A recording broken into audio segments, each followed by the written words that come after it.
Hello there, my name is Gavin Walsh and today is Sunday the 24th of August 2025 and I'd like to talk to you a little bit about the Donald Trump's current presidency, which is gone into 6 months at this point, or 7 months. Before I speak to you, before I give you an opinion on that, I'd like to ask people to refrain from any vile comments, please. The reason I say this is because there's huge issues of litigation at stake here. George Stenophilus, who the elite leftist for one of the mainstream media networks in America, accused Donald Trump of being liable for rape, and it cost him 15 million plus 1 million to settle it. That's one of many. Last Friday, a United States court threw out a judgment against Donald Trump for $464 million. So the tide is clearly turning. He is suing left, right and centre, and he's bagging them all. And another one he's gone after is a major news empire in the United States for $10 billion. Now, he probably won't get 10, but he'd certainly get 1 or 2 billion. More interestingly on this is that RTE, who would never have reported this because they would be, Ireland and Britain would be traditional pro-Democrat, American Democratic Party news channels, but RTE reported the one on Friday, the 464 million, and they reported it, I have to admit, impartially and not disfavourably to Donald Trump, as I would have expected. And only there yesterday, the RTE again did an impartial report on Ghislaine Maxwell. That was Epstein's whatever she was to him.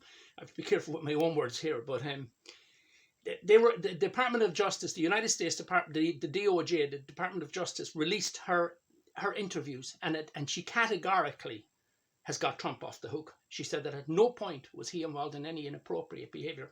So please, please, please, if you're going to comment on my video where I mention Trump, whether it's good, whether you like him or you hate him, please be careful, because words, or in this instance keystrokes, can have financial consequences, whether he's going to be accused of whatever it is. And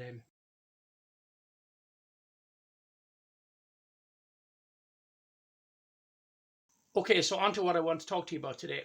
I believe that Donald Trump is thus far the most consequential president in recent US history. In fact, I would say in my lifetime, he is the most consequential, possibly since President Kennedy and the Cuban Missile Crisis. And just to make things clear here, I'm not saying he's the greatest president in that span of 60 years.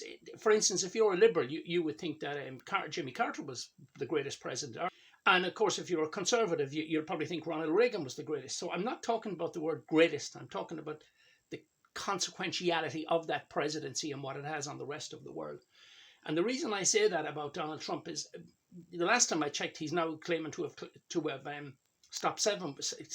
have ceased 7 wars. Now, even if there's a bit of an exaggeration in that, because Mr. Trump does love the sound of his own voice, and even if there is, even if we discount 30% of it, it's still a hell of a measure. He has also proven himself to be a non-war president, and the proof of that is he wants the Ukraine war ended. A lot of other big parties on both sides in the United States Congress and Senate didn't want that party ended, or that war ended, excuse me. Please God, he will shut down the Ukraine war in the coming weeks, as he has always said, an unnecessary war.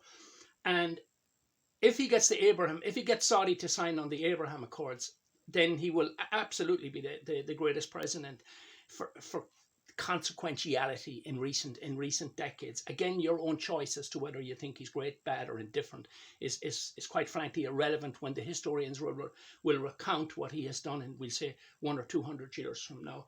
Another thing that Trump, the reason that I like to use this word, consequentiality of President Trump's reign, is that another thing he killed was last January 20, when he took office, that the weak woke virus effectively died a death that day in the United States.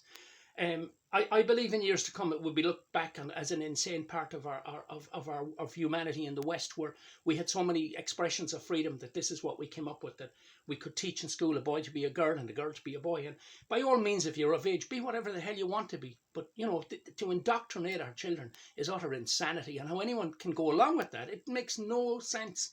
But again, it appears it is like a virus, and the fact that RT have given Trump these two impartial, and I can't believe I'm even crediting RT, but the fact that they gave him these two impartial, aforementioned results on his cases, on his recent legal cases, shows that the turn is coming. Now, Ireland, unfortunately, in my opinion, is still on the back foot and going in the wrong direction with all this woke nonsense and this left-wing insanity. But that said, the brakes are definitely going on and the turn is coming, and let's hope for the best. Okay. God save Ireland. Take care.